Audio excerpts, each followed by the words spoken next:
to the legs, pushing up on the set. I'm feeling it. Feel the high that you get from the line. If you feel the rage of hell in the sky.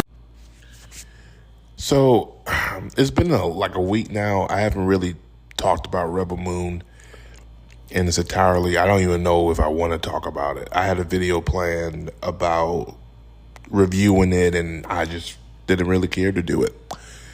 This is a video kind of reviewing it, but also addressing issues with Zack Snyder. As a Snyder fan, it's even funny too, because I follow somebody like Tyrone Madness. He hasn't put a review out for it. And that's telling. That's very telling.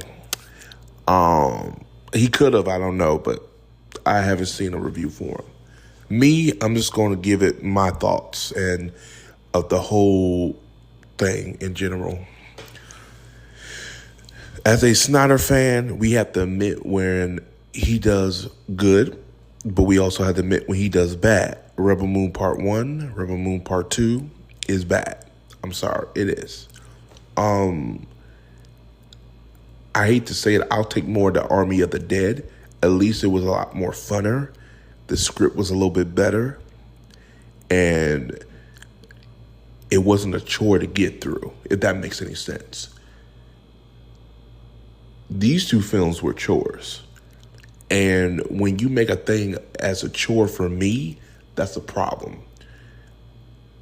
I love Zack Snyder. I love his filmmaking. I love Watchmen. I think it's one of the most underrated superhero films of all time. Man of Steel is getting a little bit more love too now from people. I think that's a good film too. But this right here, this was not good. I'm not really going to touch upon Part 1. I did my review on that one. But this film, Part 2, the unnecessary slow-mo, the unnecessary in the field cropping for slow-mo, the script, unnecessary terrible dialogue, the unnecessary 30 or 45 minutes of nothing happening, but then you eventually want to give these characters a backstory around a round table, and then you think we would care, was unnecessary. We get to the final fight. It's cool, but if you really ask me, this didn't need to be 2 parts. This should have been wrapped up in 1 part. Or if you want to do anything, cut this film down to 45 minutes. He has these unrated version. He said, oh, well, Rebel Moon, the alternate version is like a different multiverse. What? Like, I'm hearing this stuff. I'm like, why? Why would you do that? Why would you sabotage your own film? It's on Netflix.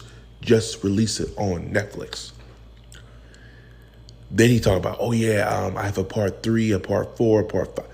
No more. I don't want no more parts of Rebel Moon. If it ain't Army of the Dead related, I don't want to touch it. I do not trust Zack Snyder when it comes to this property, Rebel Moon, anymore. I don't want to see it no more. I don't care for it.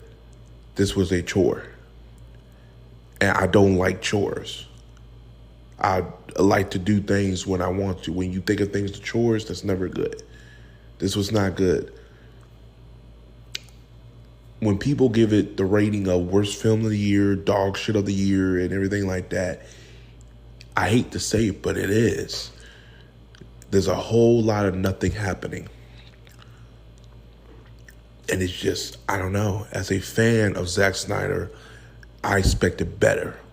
Over the years, he should learn how to be like, you know what? My weakness is script writing. Let me get somebody who can write a better script for me and who can evade what I really want to transpire. Look, when it comes to story making and storytelling, he needs somebody to write that script. The reason that Justice League was as good as it wasn't because of Zack Snyder's writing. It was Chris Terrio.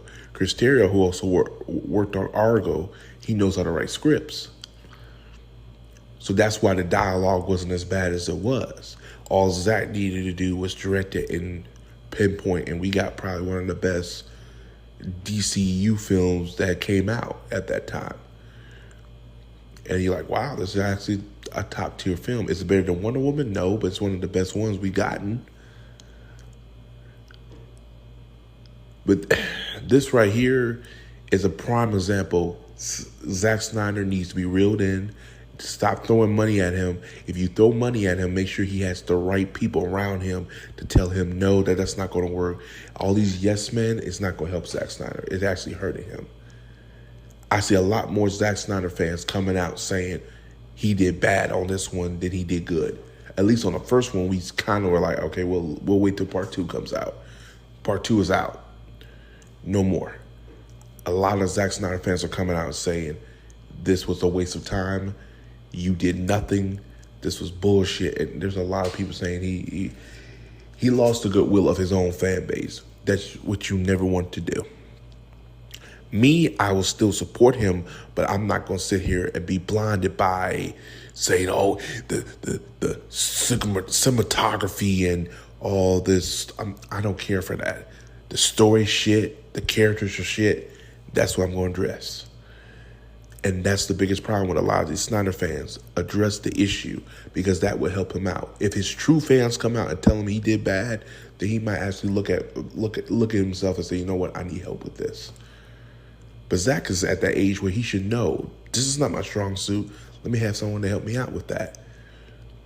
But again, that's what happens when you give this guy freedom and no studio meddling, and that's what we get. After watching Rebel Moon, I can see why Disney passed on it. If the script he wrote is the one that we got, that's the one he pitched, I can see why. Because it's just, the first one was very much like traveling. And this one feels like it was just grounded on this planet with crops. And I thought, like, how can you go from traveling damn space to coming back to that planet, just sitting there? It was a waste. It really was a waste. And honestly, they should have flipped the films. Part 2 should have been part 1, and part 1 should have been part 2, if you ask me. But again, it is what it is. That's all I got to say on it. As always, guys, like, subscribe. Peace. Have a Johnson day. Tell me what you guys think. Am I wrong? I don't know. And that's kind of my review of Rebel Moon. I'm over it.